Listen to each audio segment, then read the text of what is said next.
아직 다 놀러 갔나? 왜 이렇게 안 와? 왜 이렇게 안 와? 다 놀러 갔나? 자, 우리 쌤이 오늘 교재 2권 줬지. 오늘 뭐 할 거냐면은 우리가 학교도 진도가 엄청 느리게 나가고 있어. 그지? 일단 지난주에 이어서 작년 수능 특강이야. 독서. 알겠지? 수능 특강 독서에 인문, 예술, 지문 8강에 해당하는 제목을 굳이 얘네들이 붙여놓은 거는 조선의 소원제도. 알겠지? 요거 오늘 지문이랑 변형 문제랑 쌤하고 좀 같이 보고, 그리고 너희 학교에서 학습지로 계속 문법, 국어 문법 시간에 계속 주고 있는 게 쌤이 살펴보니까 이 마더텅 교재 중에 기출 2400제라는 교재가 있어. 제목에 말 그대로 기출 문제 모아놓은 건데, 그거 정리랑 확인 문제 있지, 연습 문제. 여기서는 우리 요 교재 1페이지 2페이지 한번 봐봐. 여기 보면 위에 개념 설명이 박스로 있고 바로 밑에 연습 문제가 나오는데, 요 연습 문제 있는 게 예시가 너희 학교 프린트랑 똑같아.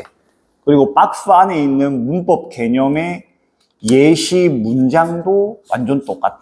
그러니까 이걸 그대로 카피한 거예요. 뭐 그대로 카피한 건 아니고 타이핑을 좀 하셨겠지, 쌤이 해서 만든 문법 교재인데, 일단 뭐 문법이 사실 개념의 차이가 크게 있지는 않거든. 다 동일하긴 한데 어쨌든 예시를 동일한 걸 쓰면서 좀 세밀하게 살펴보면 도움이 될 거니까. 우리가 개념 수업은 지난주에도 했었지, 그치? 지난주도 했는데 일단 오늘 쌤이 내용 확인 삼아서 빨리 한번 싹 정리하고 뒤에 단원 연습 문제, 단원 종합 문제 쌤하고 좀 같이 풀어보고, 그리고 요 뒤에 가면 기출 문제가 있어. 수능 기출 문제. 기출 문제가 사실 어렵지는 않아. 오히려 답의 근거가 지문이나 박스로 많이 주어지기 때문에, 단지 수능형 문제, 수능 기출 문법 문제는 시간이 좀 걸려. 시간이. 왜냐면 읽고 분석도 해야 되고 나름 생각을 좀 해봐야 되니까. 근데 시간이 걸린다 뿐이지 사실 문제 푸는 거는 더 안 어려워. 오히려 내신 문제가 문법이 어렵게 내면은 아예 정답 근거나 문법 내용 다 빼버리고 직접적으로 물어볼 수도 있거든. 그러면 이제 문제가 어려워지는 거야. 근데 요거는 문제가 크게 어렵진 않고 이것도 한번 풀어볼 거고, 쌤 생각에는 이번 기말고사에 많이 이제 어렵게 낸다 했을 때 우리가 여러 가지로 예측을 해볼 수가 있잖아. 그러면 일단 중간고사 때는 문학은 문학대로 범위도 얼마 안 되고, 그렇지? 그리고 외부 지문 나왔던 것도 어렵지도 않았고, 사향 이거 나오고, 고향 교과서 그대로 나오고, 그리고 학교에서 수업했던 첫사랑 그것도 그대로 나오고, 문제도 안 어려웠고, 문법도 문제 나온 거 보면은 어려운 문제가 한 문제도 없어. 진짜 정말 기본적인 문제, 말 그대로 수능 기출 문제보다 더 낮은 수준의 문제들만 출제됐단 말이야.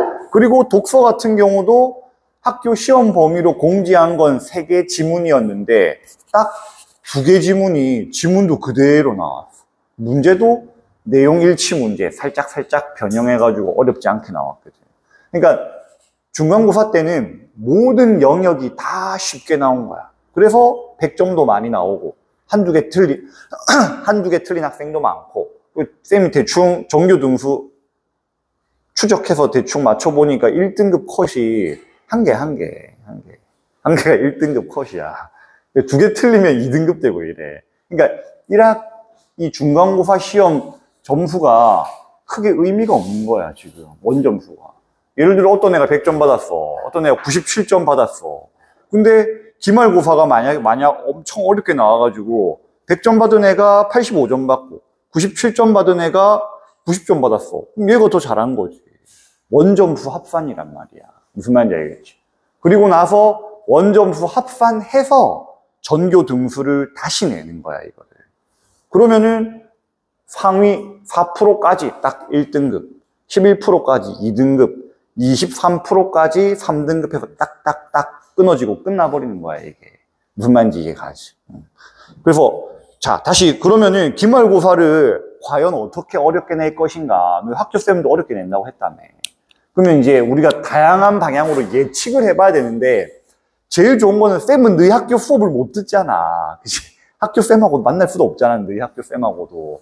쌤은 시험지 가지고 또 나가는 진도 범위만 가지고만 예측을 하는 거고, 오히려 수업을 직접 듣는 학생들이, 너희들이 훨씬 예측하기 좋아. 학교 선생님이 좀 이렇게 흘릴 수도 있고, 아니면은 수업하는데 이 부분을 좀 어렵게 낸다거나, 혹은 뭐 어려운 내용을 낸다고 살짝 흘리거나 이런 게 좀 있을 수 있단 말이야. 무슨 말인지 알겠지? 근데 그런 거를 주의 깊게 잘 들었다가 쌤한테 알려줘야 돼. 알려줘야지 쌤이 거기에 맞춰서 숙제도 준비하고 자료도 준비하고 이렇게 할 거기 때문에, 쌤이 봤을 때 지금으로서는 딱 출제에서 난이도 높일 수 있는 영역이 구체화되기는 힘들어. 알겠지? 그러면은 모든 가능성을 다 열어둬야 되는 거야. 첫 번째, 우리 오늘 할 독서인데, 이번에도 수업 진도 나가는 거 보면은 대략 진도 한 3개, 지문이 한 3개 정도. 그치? 우리 지난주에 했었던 개념미술. 그치? 오늘 할 조선의 소원제도. 그 다음에 또 기말고사 전까지 1개나 2개 나가겠지. 중간고사하고 맞추려면 한 3개 나가고 끝나겠네. 근데 이게 출제된다고 했을 때 과연 중간고사 때처럼 똑같은 지문을 2개 출제할 거냐 이거지. 쌤이 이야기했듯이 이번에 신일고 같은 경우는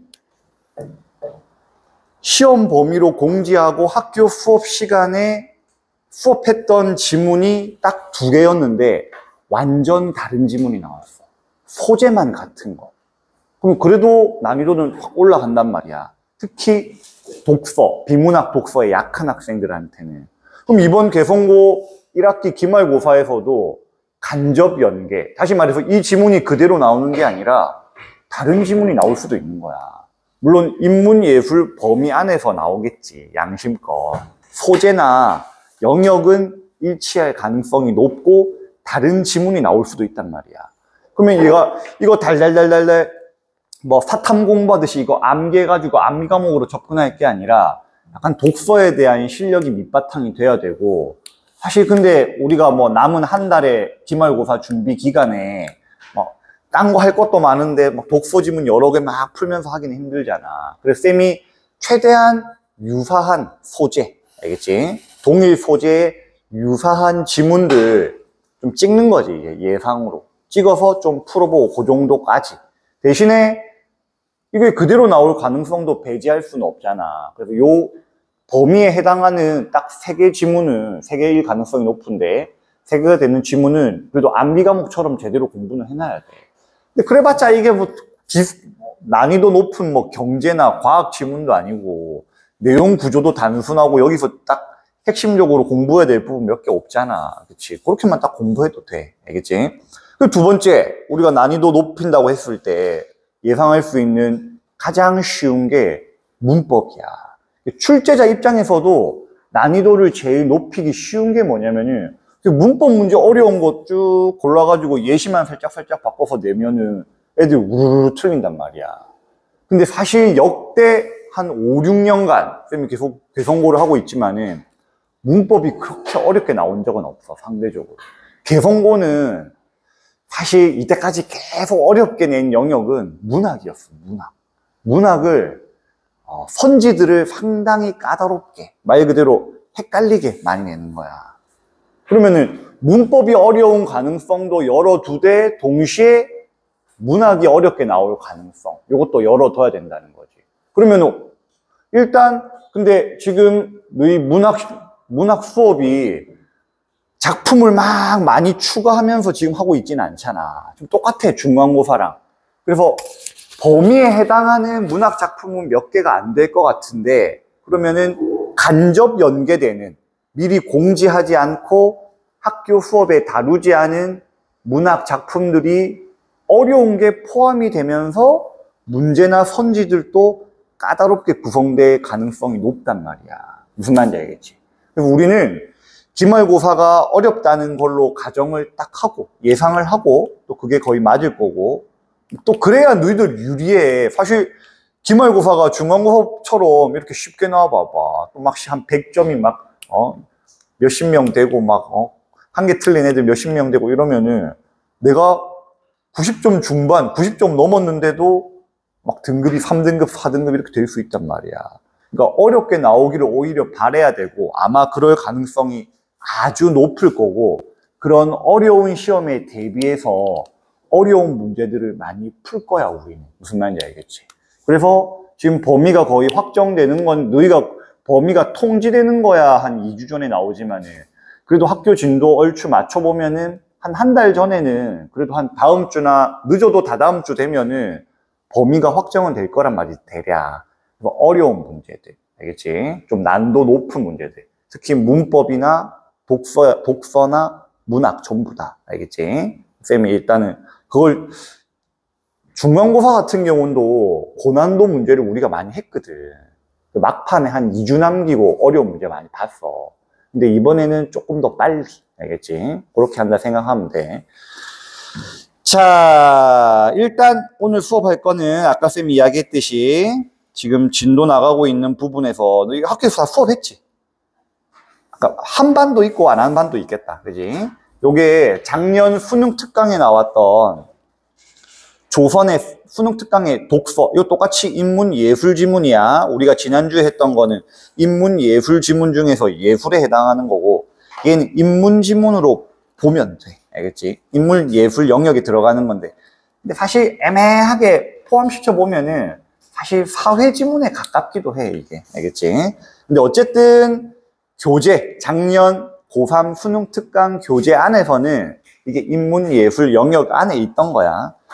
그리고 그 수능 특강 교재에는 8강인데 이 교재는 분석 교재의 변형 문제 교재라서 그냥 4강이라 돼 있는 건데 이거 무시해도 상관없어. 자, 일단 요거 쌤하고 같이 한번 보자. 필기할 거 필기하면서 본문 같이 읽고 그리고 너희 학교에서 수업하는 거는 원문이거든. 수능 특강 원문.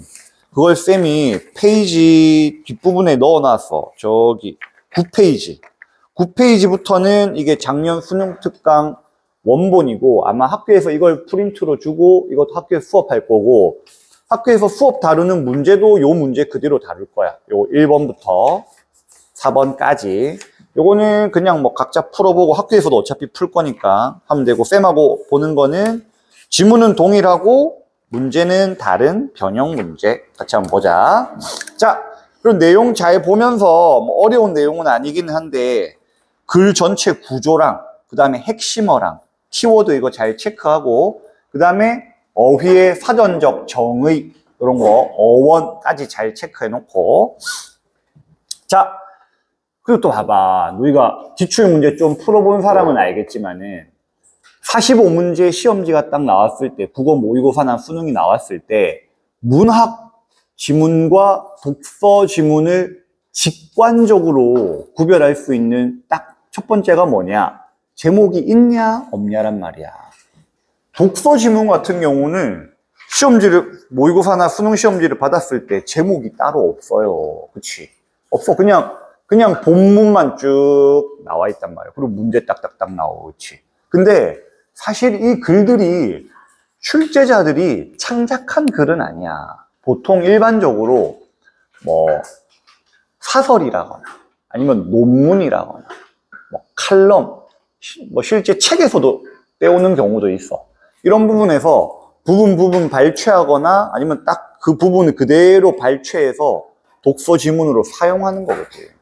그리고 제목이라는 건 사실 어차피 제목이라고 하는 것도 사람이 짓는 거잖아. 만드는 거기 때문에 독서 지문도 따지고 보면은 제목을 다 만들 수는 있어. 그래서 사실 독서 교재에서 뒤에 해설 부분이나 이런 데 보면은 제목이 다 따로 있어. 이게. 무슨 말인지 알겠지? 그리고 예를 들어 뭐 너희가 6월에도 모의고사 보잖아. 1학년 안 보나? 경기도만 보겠다. 서울은 안 볼 수도 있어. 3월에 너희 봤잖아. 시험지 받았을 때는 독서에는 제목이 없어요. 근데 나중에 EBS나 교육청에서 이거 해설지 나온단 말이야. 그럼 또 제목이 있어, 이게. 무슨 말인지 알겠지? 제목은 만들기 나름이기는 해. 알겠지? 그리고 문학 같은 경우는 어때? 문학 딱 출제돼서 나오면은 문학은 무조건 지문, 글 제일 마지막 부분, 박스 하단에 제목이 무조건 있단 말이야. 근데 우리가 알기로 문학에서 제목이 없는 경우가 딱 있지. 시조 같은 경우, 평시조, 단시조 같은 경우는 제목이 없거든. 그치? 그리고 작가도 항상 나와, 무조건. 근데 작자 미상인 경우도 있지. 그런 경우는 또 작자 미상이라고 표기를 해줘요, 이게. 무슨 말인지 알겠지? 그래서 모의고사에서는 볼 때 문학이랑 비문학 독서 딱 구별할 수 있고, 그리고 이런 걸 또 사실상 제목이 있는 글이긴 한데, 표시는 돼 있지 않는다? 이렇게 이해하면 돼.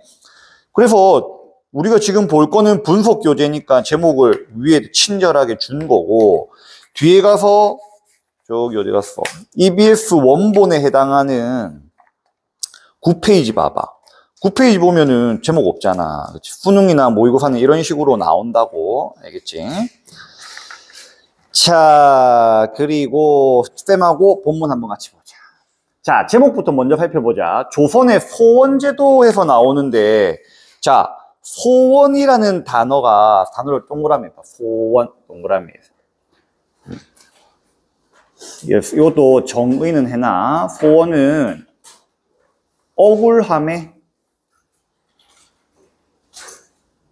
하소연, 이렇게 적어. 소원제도. 우리가 소원도 동음, 이의, 어야. 알겠지? 사전 소원 보면은 1, 2, 3, 4, 5 엄청 많아. 우리가 일반적으로 사용하는 소원이라는 단어는 소원 비는 거 이렇게 많이 쓰는데, 이때 이 소원은 다른 소원이야. 한자도 달라. 알겠지? 하소연하는 제도, 이렇게 이해하면 돼. 자, 밑으로 가서. 자, 조선은 백성을 중시해야 한다는 민본 정신을 추구하였으며, 자, 민자 동그라미하고 백성 민자지. 그리고 본자는 근본할 때 본자야. 알겠지? 근본이 된다. 근본이 된다는 말은 또 뭐야? 뿌리가 된다, 이 말이지. 자, 백성을 뿌리로 하는 정신을 추구하였으며, 통치자들, 정치하는 사람들, 왕을 비롯한 벼슬하는 사람들, 통치자들의 존재 이유는 백성들의 삶을 안정시키는 데 있다고 보았다. 이는 백성을 자식처럼 아끼고 사랑하는 마음을 갖는 것뿐만 아니라 민생을, 자, 요거 한 문제에 활용됐는데, 자, 아끼고 사랑하는 마음, 이런 거 뭐라고 그래? 추상적인 거야, 추상적. 내용 자체가. 추상적. 그리고 다른 말로 뭐라고 했어요? 관념적. 이렇게 되는 거지. 뭔가 자세하지 않고 사실에 근거한 객관성이 없다는 거야. 그래서 주관적이다, 추상적이다, 관념적이다의 반대말이 뭐야? 객관적이다, 사실적이다, 구체적이다, 이렇게 되는 거야. 이 단어의 묶음에서 반대관계의 묶음을 잘 설정을 해야 돼. 무슨 말인지 알겠지?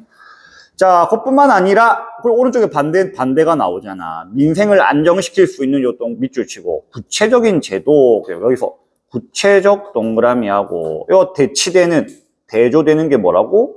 관념적, 추상적, 이렇게 반대가 되는 거야. 안정시킬 수 있는 구체적인 제도가, 법이, 내용들이, 자세한 내용들이 필요하다는 현실적인 인식이었다. 그리고 우리가 이런 게 있어, 봐봐.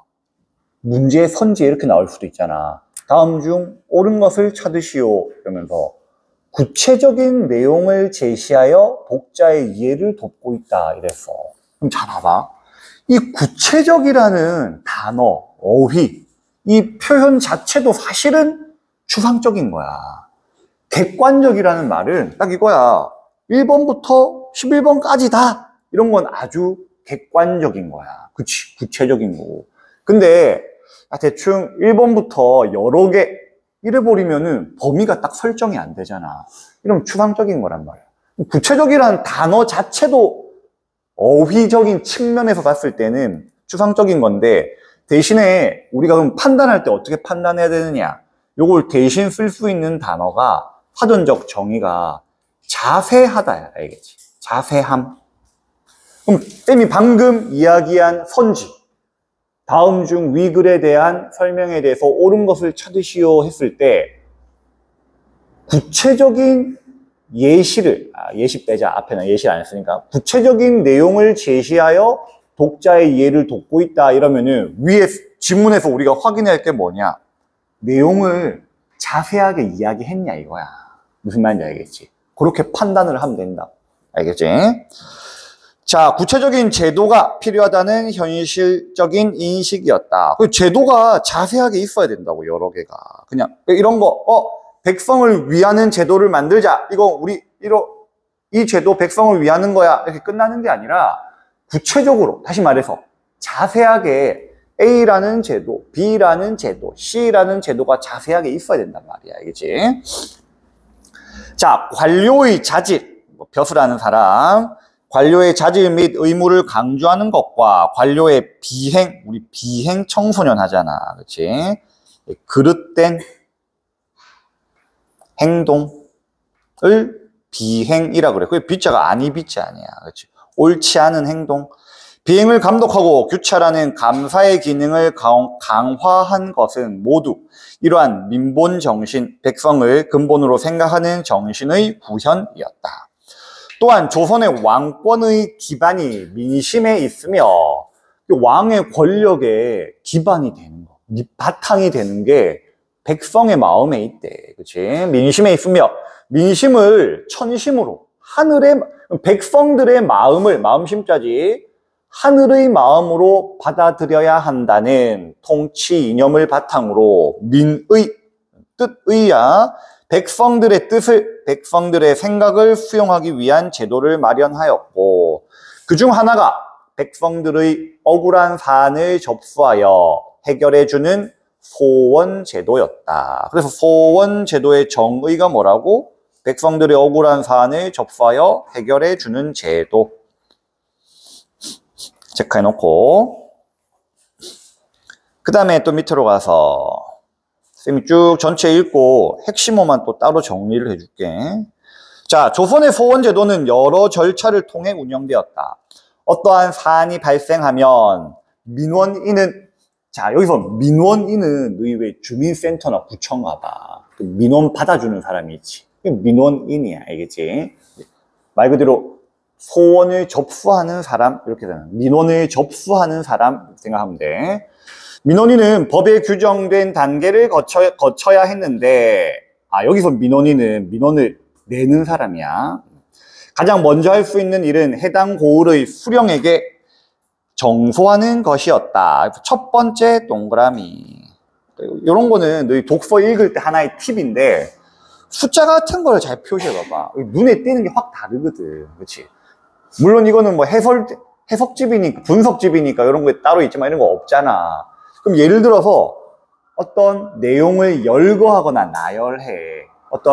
예를 들어서 자동차 엔진의 종류에는 A, B, C가 있다 이랬어. 그럼 1번, 2번, 3번 체크해 놓는 거야. 눈에 딱 들어오고 글 구조 파악이 쉽잖아. 그치? 첫 번째 뭐라고? 고을의 수령. 말 그대로 지금으로 치면 마을이야. 무슨 기름동 이 정도. 이 마을의 수령. 주민센터장. 한 5급 공무원인데 그러면. 옛날 치면 동사무소 소장이야. 고을 수령에게 정소, 하소연하는 것이었다. 여기서 문제가 해결되지 않을 경우 상위 기관으로 갈 수 있었다. 그래서 향촌이라는 사전적 정의도 원래 시골 마을이란 뜻이야, 알겠지? 향촌의 백성들은 관찰사에게, 관찰사 동그라미, 관찰사는 지금으로 치면은 도지사급이에요, 도지사. 우리나라가 8도로 이루어져 있어요. 광역시가 6개인가? 서울특별시 있고, 서울특별시 맞지? 요즘에. 쌤 배울 때 특별시라고 해요. 서울특별시, 광역시, 제주자치시 이렇게 있는데, 시 빼고, 시는 시대로 약간 특별행정구역으로 나눠놓은 중심지니까, 이 대한민국 남한쭉 행정구역으로 나누면 도로 크게 나눠지잖아. 그래서 경기도, 전라도, 전라남도, 전라북도, 경상남도, 경상북도 막 있잖아. 강원도 있고. 8도야. 그 도에서 제일 높은 사람, 도지사란 말이야. 그래서 관찰사는 도지사급이야. 그럼 옛날 조선시대에 상당히 높은 관직인 거지. 그치?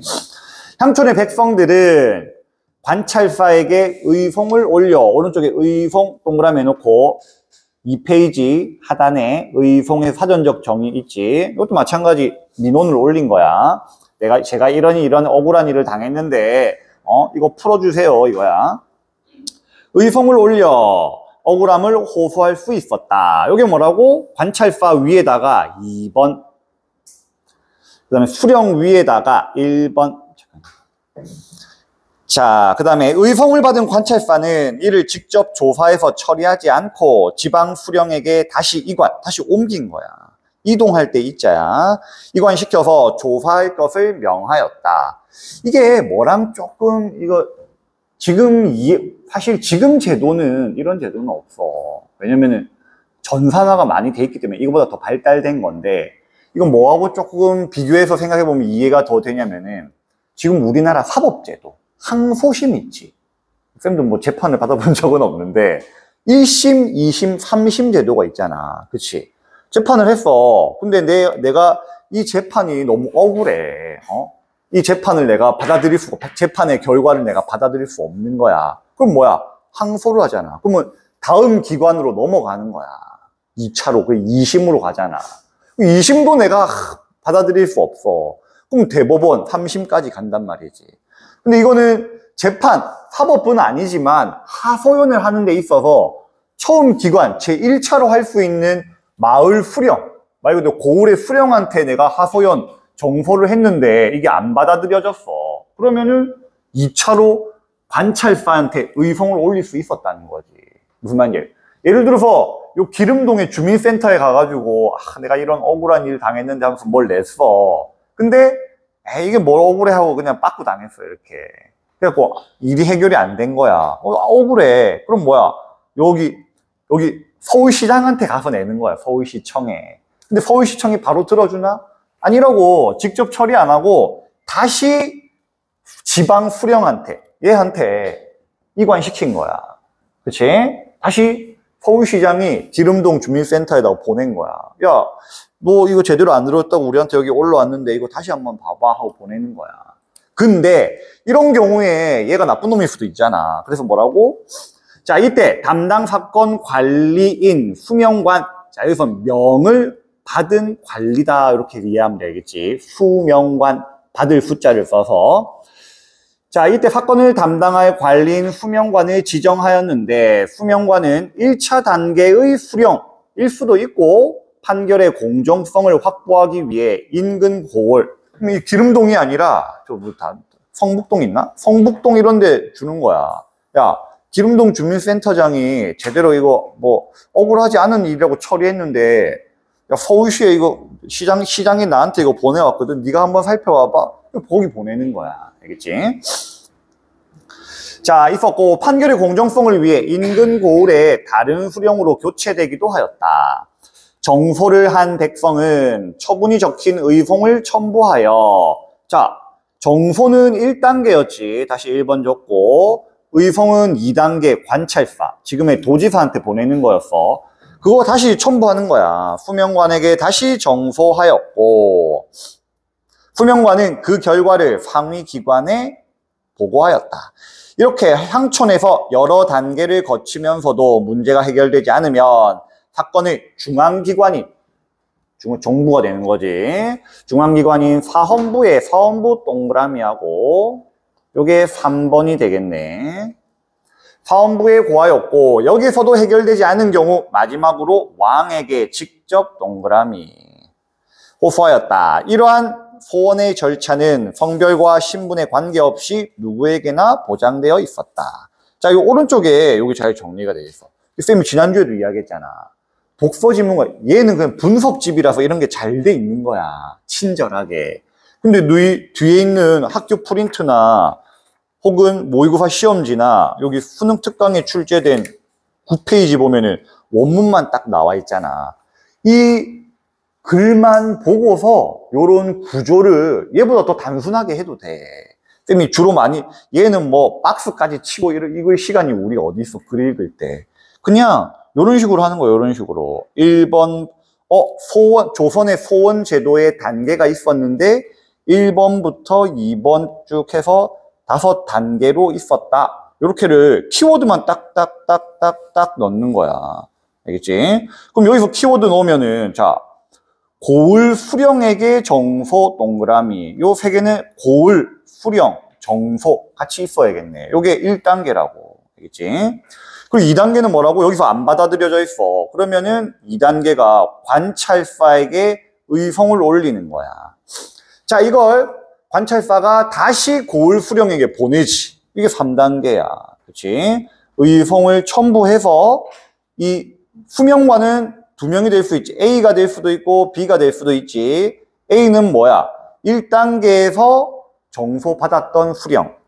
B는 인근 마을의 수령. 이렇게 되잖아. 그치? 수명관에게 다시 정소할 수 있어. 요거까지 첨부해요. 이 2개 플러스해서 여기서 다시 나가는 거야. 그치?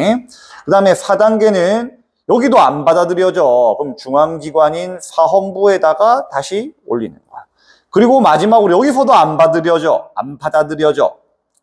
5번째로 왕한테 직접 억울함을 호소하는 거야. 근데 이게 뒤에 지문에 추가해서 나오지만은 앞에 단계를 뛰어넘고 할 수는 또 없는 거야. 절차상. 무슨 말인지 알겠지? 오케이? 자, 다시 가서. 자, 소원의 마지막 단계인 왕에게 직접 호소하는 절차를 보장하기 위한 제도로 신문고. 이건 우리가 익히 들어서 알고 있지. 이게 고자가 북고자예요. 북고자. 말 그대로 북치는 거야. 북치는 거.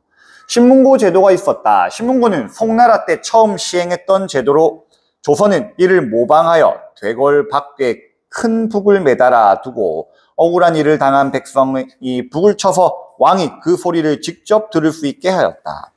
의금부의 왕의 호위대라고 보면 돼. 의금부의 당직청에서는 북을 친 백성의 억울한 사연을 접수하였다. 또 신문고 친 북친 백성 사연 접수하는 기관으로 보면 되지. 하지만 신문고는 호소의 내용과 절차, 접근성 등에서 다양한 측면에서 제한적인 내용이 있었다. 제한적인 측면이 있었다. 먼저 내용면에서 종사와 관련된 이 종사의 줄임말이 이게 종묘, 사직의 줄임말인데 원래 이 종묘라는 뜻은 사당이라는 뜻이야. 사당. 왕의 사당이야. 봐봐, 조선시대도 그렇고 그 전의 시대도 다 마찬가지고 왕권 시대였잖아. 왕의 권한, 또 왕의 어떤 권력의 기반, 권력의 정당성이 중요했단 말이야. 그럼 권력의 정당성에 제일 필요한 게 뭐겠어? 핏줄이야. 당연히 왕의 조상들이 엄청 중요한 거야. 북한 봐봐, 북한. 김정은이 왜 통치하고 있어? 잘나서 통치하고 있어? 핏줄이 핏줄. 자기 아버지, 자기 할아버지가 왕이야, 왕. 왕이란 표현만 안 써서 그런 거지. 조선시대랑 똑같은 거야. 그렇잖아. 그러니까 매번 가가지고 자기 아버지, 할아버지, 동상 앞에 가서 막 같이 행사하고 하잖아. 조선시대도 똑같았던 거야. 이게 엄청 나라에서 중요한 거라고, 이 종묘라는 게. 우리가 종묘사직이란 표현을 많이 쓰거든. 종묘가 뭐라고? 왕의 사당, 왕의 신위. 음적으로 봤을 때는 영혼을 모셔놓은 집이야, 쉽게 말하면. 궁궐 안에 그게 다 있었단 말이야, 그치? 그럼 이것도 엄청 중요한 일이 되는 거야, 이때 당시에는. 그리고 종묘사직하면은, 의역을 하면은, 물론 직역을 하면은 이제 왕의 사당에 해당하는 제례에 해당하는 부분이고, 나머지 부분들이야, 사직은. 행정, 정치, 이런 사법 이런 거 있지, 다. 그런 게 이제 다 사직인 거야. 나라 일이야, 나라 일. 전체적으로 해서. 알겠지? 국가의 일이 되는 거야. 먼저 내용면에서는 나라의 일과 관계된 억울한 사정이나 목숨과 관련된 범죄에 해당하는 것만 가능하고 나머지는 안 되는 거야. 신문고는. 관리의 실정, 정치를 잘못한 거지. 실정을 고발할 수 없다는 문제가 있었다. 그리고 신문고를 올리기 전에 먼저 지방관리에게 문제 해결을 호소하고 확인받는 정소의 과정, 앞에 있던 거 1, 2, 3, 4단계 필요했기 때문에 소요 시간이 1년 이상 걸리는 등 절차적인 어려움도 있었다. 또한 왜 봐봐, 이 왕에게 직접 호소하는 신문고 이용하려면 이 4단계를 걸쳐야 돼. 이게 1년 걸린다고, 1년. 그렇지? 1년 이상 걸리는 절차상의 어려움도 있었다. 또한 지역적 한계로 인해 지방 백성들은 이용하기가 어려웠다. 아니, 지금이야 차 몰고 저기 전라도 끝에서 서울까지 와봐. 밟으면 한 4시간이면 와. 빨리 오면은. 휴게소 쉬어도 한 5시간이면 와. SRT 타면 한 3시간 오고, 비행기 타면 1시간이면 오잖아. 옛날에 그런 게 어디 있어. 옛날에 실제 그게 있어. 그 정약용 선생의 제자가 저기 전라도, 갑자기 이름이 생각이 안 나. 그쵸? 그 정약용 선생이 유배당한 곳이 있었거든. 전라도 저 남쪽 끝이야. 남쪽 끝인데 거기에 제자가 유배당했을 때 그 마을에 살던 애가 이제 제자가 돼가지고 한 10년 배우고 그러다가 정약용 선생이 저기 저 남양주 사셨단 말이야. 생가가 거기 있어요. 그까지 걸어서 스승 본다고 찾아온 거야. 조선시대에. 그때 기록에 의하면 그 기록이 있어. 18일인가 걸렸대. 걸어서. 근데 생각해봐봐. 아무리 억울한 일이 있어도 아니 자기 먹고 살아야 되고 농사도 지어야 되고 할 일도 많은데 한 18일 한 달 걸려가지고 걸어가지고 서울까지 올라와가지고 신문고 치고 신문고 또 바로 칠 수 있나? 안 되잖아. 이거 올리고 저거 올리고 관찰 사이트 올리고 다 빠꾸 당하고. 또 사봐. 요즘에도 좀 정치인들 힘있고 이러면 어떻게 이렇게 하는데, 그치? 옛날에는 뭐 어떻게 했겠어. 관찰사한테 올렸는데 관찰사가 자기의 어떤 이권과 개입이 된 거야. 쥐도새도 모르게 끝나는 걸 신문고까지 가기도 힘들어요. 그치? 자, 그래서 이런 지리적인, 알겠지? 지역적인 한계로 이용하기가 어려웠다. 이런 상황 속에서 신문고의 사용 제한은 더욱 엄격해졌고 한양 지역의 양반들이 주로 이용할 뿐 백성들의 이용은 거의 없었다. 백성들이 억울한 사안을 왕에게 직접 호소할 수 있는 다른 제도가 또 있어. 다른 제도는 상언과 격쟁이었다. 상언 동그라미, 격쟁 동그라미. 자, 양반들이 왕에게 올리는 상소가 사회 전반적인 문제, 말 그대로 앞에서는 이걸 또 다른 표현을 뭐라 했어? 종사라고 그랬잖아요. 종사. 종사의 문제, 어떤 나라의 문제를 다루었다면 상언과 격쟁은 주로 개인적인 사정을 소원하는 제도라는 점에서 차이가 있다. 자, 봐봐. 글 구조상 이렇게 나눌 수 있어. 나라의, 앞에서는 또 사회적인 표현이라고 썼네. 개인의 일, 소원 제도를 크게 두 개로 나누고 여기서 다시 상언과 격쟁으로 나눌 수 있다고. 이런 걸 너희가 글을 읽으면서 많이 연습을 해봐야 돼. 이런 구조를 만드는 연습을. 어려운 건 아니니까. 그리고 얘는 다시 우리가 읽었을 때 5가지 단계가 있었잖아. 이 5가지 단계의 키워드들을 쭉 정리를 하는 거야. 알겠지?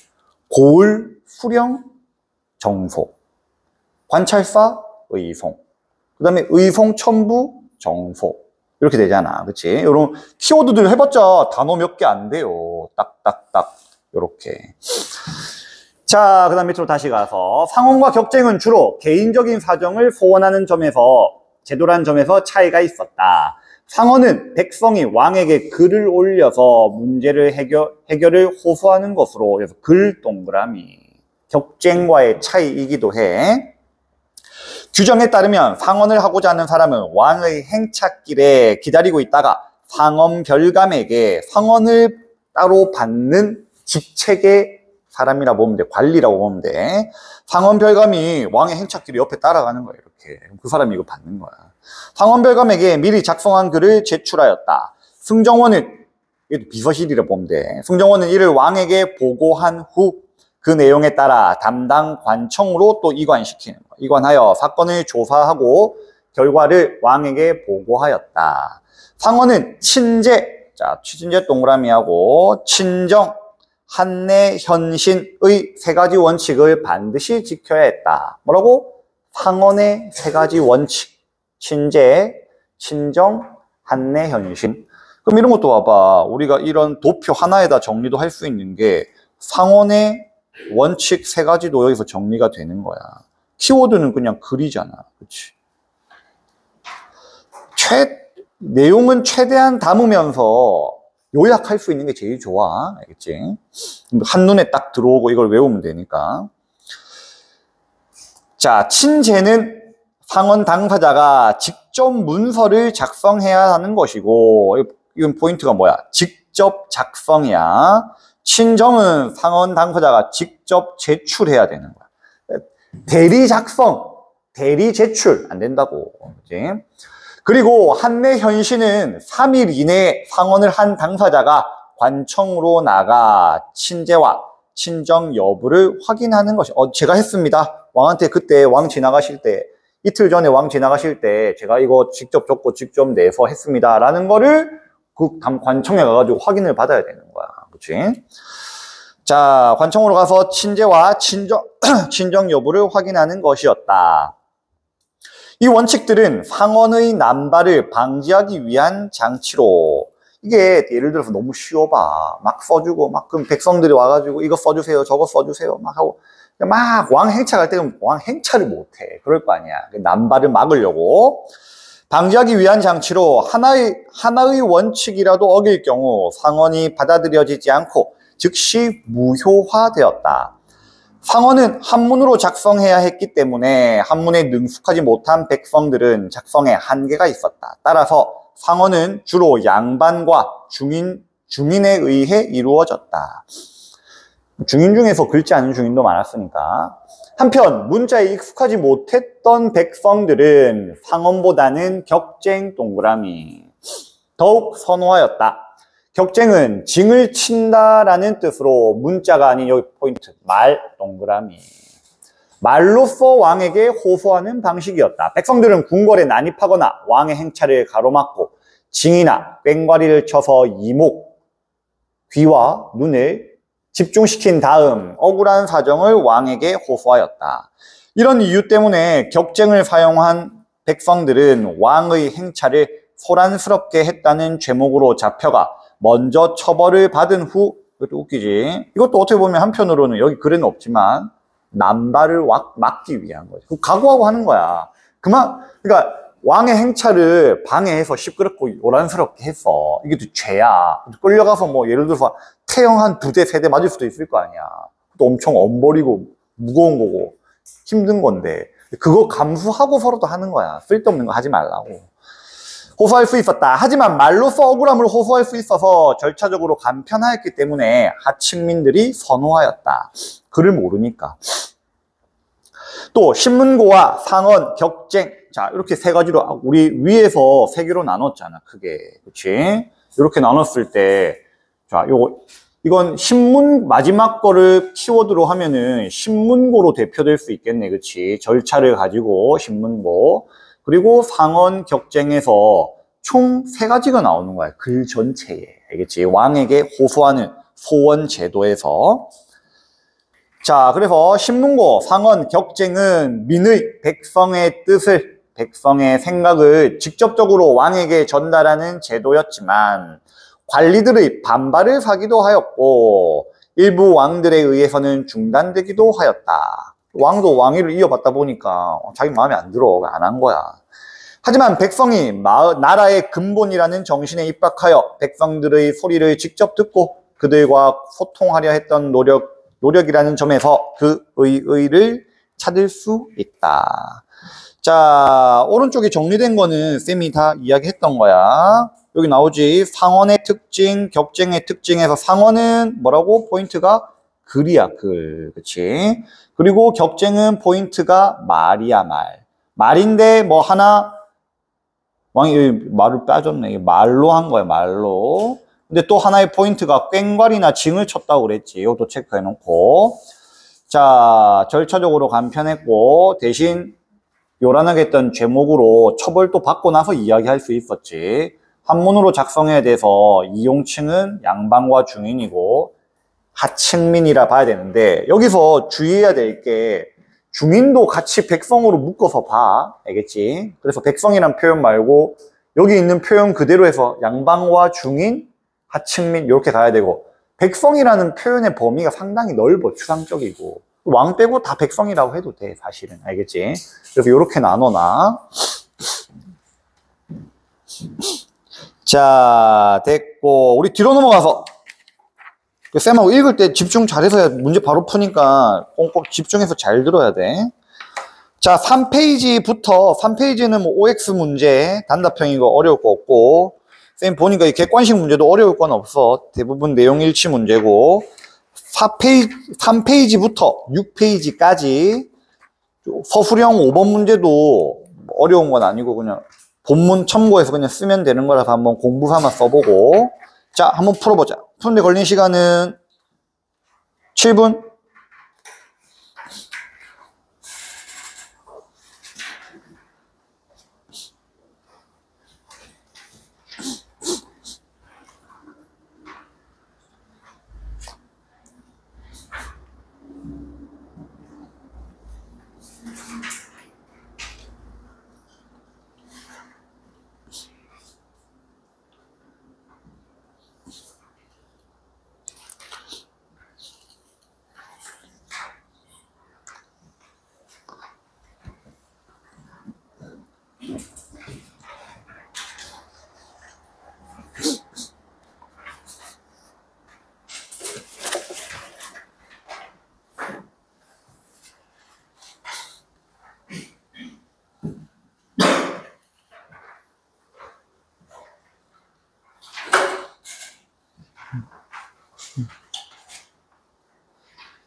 너희가 학교 수업할 때 학교 쌤이 뭘 어렵게 낼 것 같다라는 걸 쌤한테 좀 알려줘야 돼, 알겠지?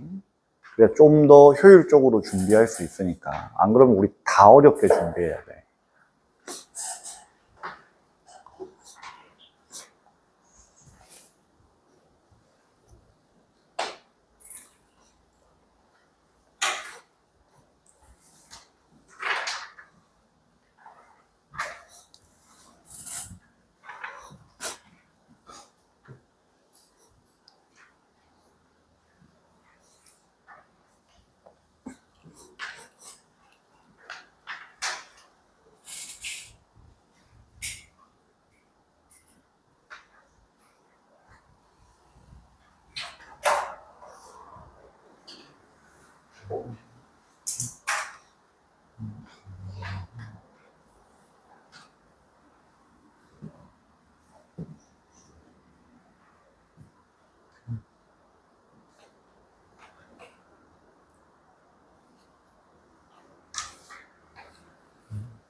자, 시간 더 필요한 사람?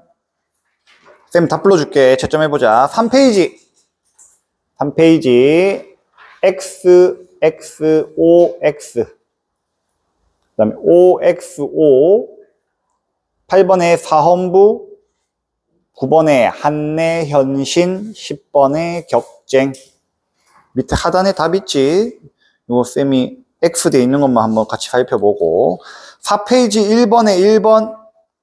2번에 2번, 넘어가서 5페이지, 3번에 3번, 4번에 3번, 5번에 쌤이 모범 답안을 불러주면은, 자, 조선의 소원 제도는 민본 정신에 입각하여, 조선의 소원 제도는 민본 정신에 입각하여 백성들의 소리를 직접 듣고, 백성들의 소리를 직접 듣고 소통하려고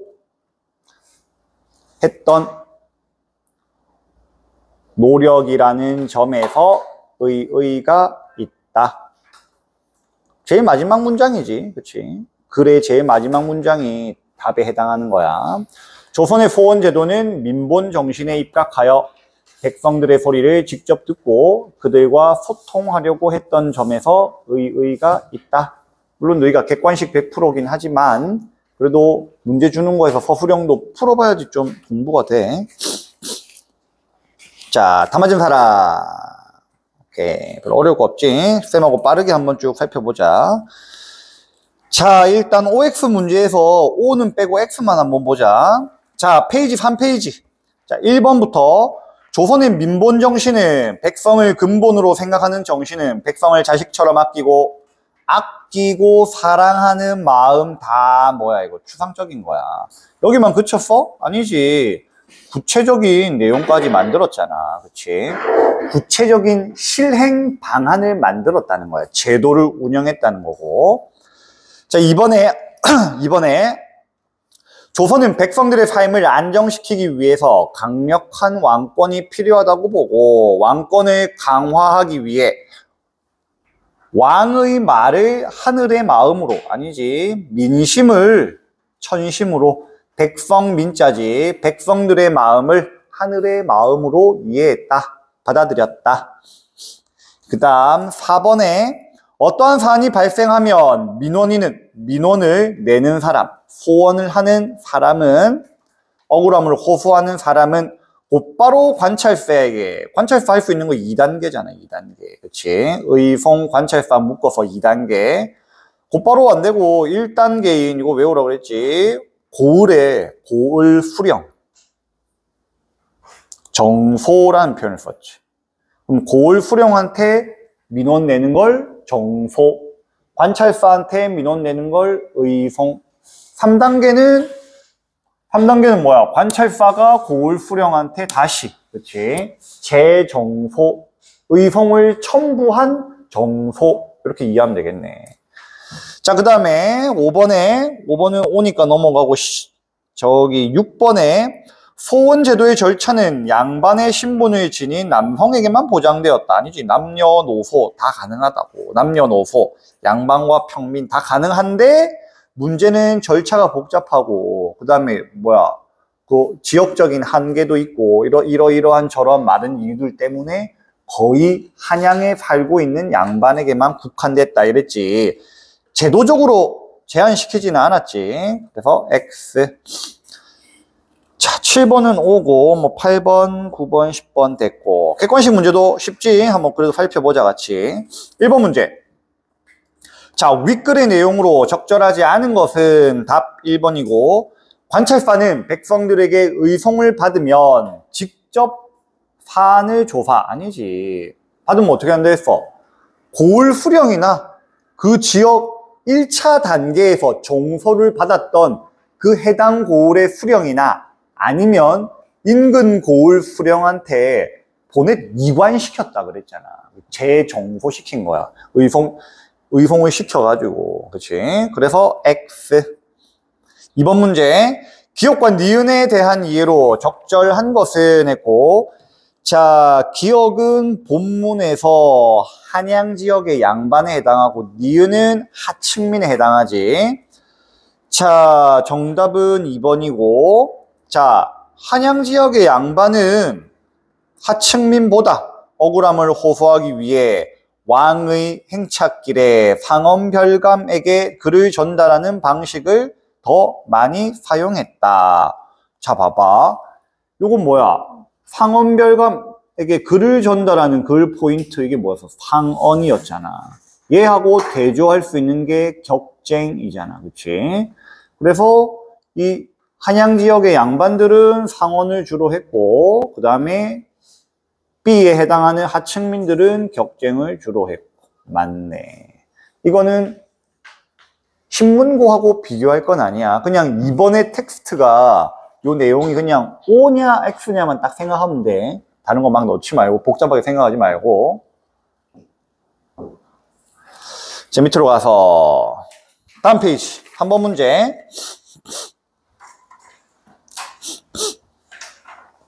자, 윗글을 참고하여 보기를 이해한 내용으로 적절하지 않은 것은, 자, 헌부지평 허집이, 이건 관직 이름이고 사람 이름이야. 와서 아뢰기를 말하기를 주상의 임금이지. 임금의 행차 때에 어떤 부인이 높은 곳에 올라가서 꽹가리를 치고 소란을 피웠고. 격쟁이지. 꽹가리 징. 길가에서 곡을 하였는데 그 한 사람이 청년수의 아내였고 다른 한 사람이 안능수의 아내였습니다. 국가에서 하정이 상달되지 못할 것을 염려하고 신문고를 설치하였으니 그 억울한 내용을 호소하는 길이 넓지 않음이 아닙니다. 그런데도 지금 종친의 아내가 가로에서 길가에 나와서 몸소신소하여 그 풍교의 해됨이 이와 같으니 청컨대 가장을 국문하여 풍속을 바로잡게 하소서. 딴 내용 사실 필요 없고 포인트는 이걸 했다는 거지. 자, 여기서 답 3번에 해당하고, 가에서 허집이 부인들의 행위를 비판한 것은 친정의 원칙은 지켜졌으나, 자, 이 친정이 뭐야? 친제 나오면은 이건 상언이잖아. 상언을 한 게 아니에요. 위에서 격쟁을 했다는 거야. 알겠지? 뭐야? 꽹가리 치고 이목 끌어가지고 말로 하소연했다고. 글로 올린 게 아니고. 그치?